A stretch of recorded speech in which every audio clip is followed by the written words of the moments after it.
What's good, y'all? It's the Demouchets React, and we're back with another video. Who we got today, C? Today we're back with another American reaction. So excited about this video. If you're new to us and we're new to you, make sure you scroll down, hit that subscribe button, and turn on the post notification bell because we're on the road to 200K. And we cannot get there without you guys, all right? Join the family. Without further ado, let's get into the video. Let's get it.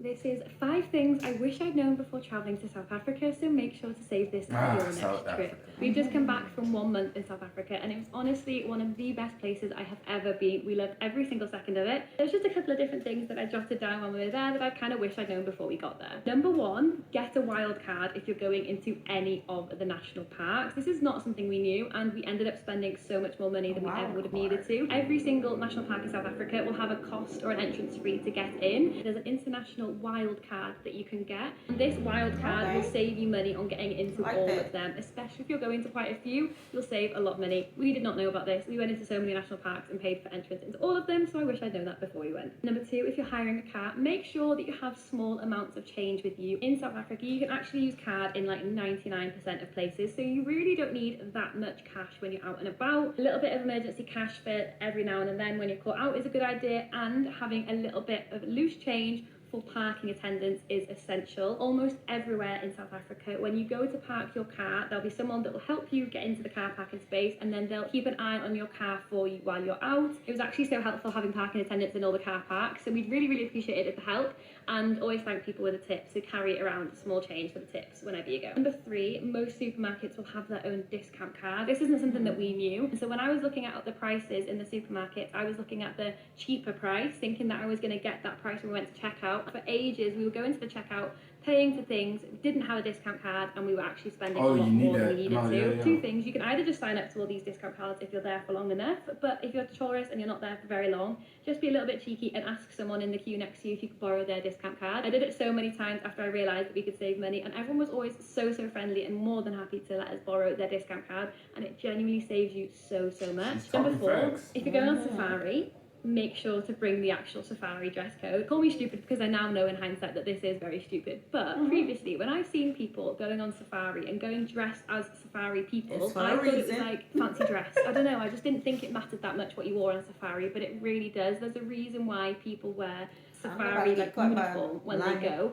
and it's because it helps you avoid the mosquitoes, helps you avoid the sun, and it's such a good idea. I wish I'd brought like the safari uniform for our safaris in the end. And lastly, don't be afraid to self-drive on your safari. If you've got the option, 100% do a self-drive, because I really think it gives you the best of both worlds. The perfect safari experience, in my opinion, after doing it, would be to do 1 self-drive safari and 1 guided safari. Self-drive means that you have so much freedom to go wherever you want. And for example, when we did this in Addo National Park, we spent so much time with the animals that we wanted to spend time with, and we kept going back and back again to the same animals because we were just absolutely obsessed. But obviously we're not professional safari guides, and that's where having a guided safari comes in. So that's the absolute best of both worlds, a self-drive safari and a guided safari on your trip. Man, so we did a guided safari.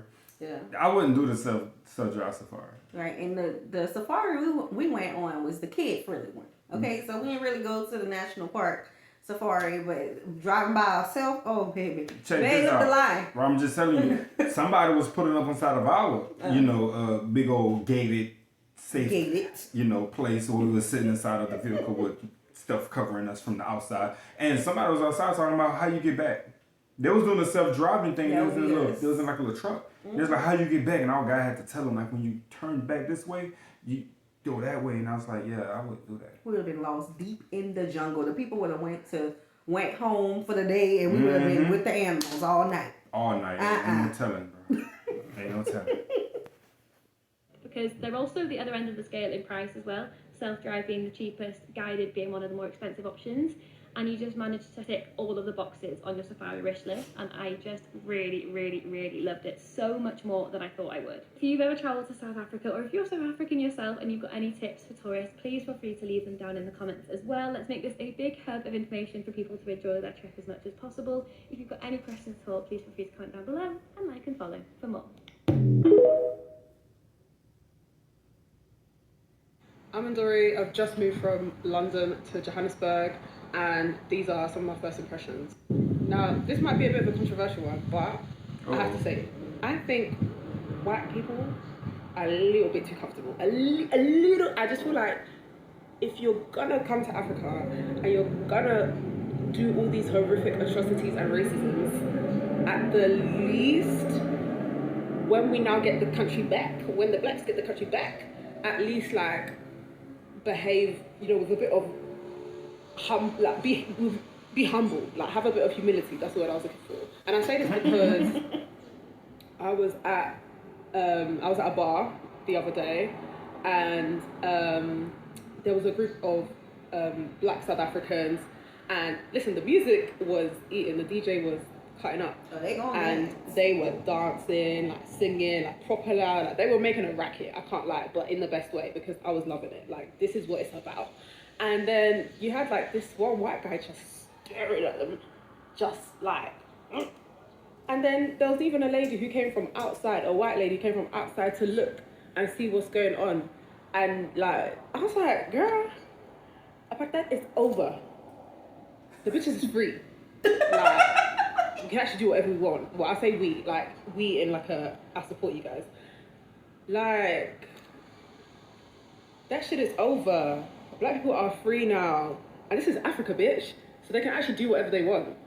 So, yeah, I feel like white people, a bit too comfortable. Okay, we're gonna stop right there. She said what she said. She said what she said. When we was in South Africa, it was a great experience, and we didn't have any of those crazy, even the stories that I've heard, which I'm gonna mention one of them. And he was in the real estate field and everything, and he was mentioning how competitive it is, but on top of it being competitive, is racist.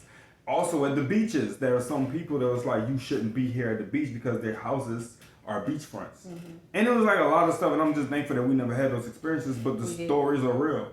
The stories are real, and we know that it's real. We know it's out there. We have covered so many topics of the things that go on in South Africa, but I can honestly say, now it could be different factors, because when I tell you there was nowhere we went where people did not know us. Like, in every store we went in, facts, man. every, it's not excursion, what do you call it? Every activity that we went on, every venue, thankfully, the people didn't know us at every Airbnb. But that could be a factor of why we never dealt with nothing like that. We didn't see anything like that. Even watching, I think we did a video on here. It's either we were watching a video with y'all, or it was a video that I saw on my own of Khalees talking about it when she was in Cape Town. I don't know. No, she didn't say that she dealt with anything racist, but she said she saw the disparity of the workers in Cape Town, where it was all black workers, no white workers, for real. But like we never dealt with it there. Like we just didn't. Like South Africa, we already told y'all on the Family Channel. We told y'all South Africa is a place that we want to go to at least once a year. Now some of y'all took that and was like, that's the only place we want to go to a year. No. Nah. That's a place we want to go to at least once a year. So 100%. Maybe twice. Who knows? Time will tell. Maybe time will tell. Yeah, 100%. Okay. That was the end. Yeah, that's the end of the video. She closed it the way she ended it. We just, like, South Africa is a magical place, man. It really is. Love everybody there. Love all the people.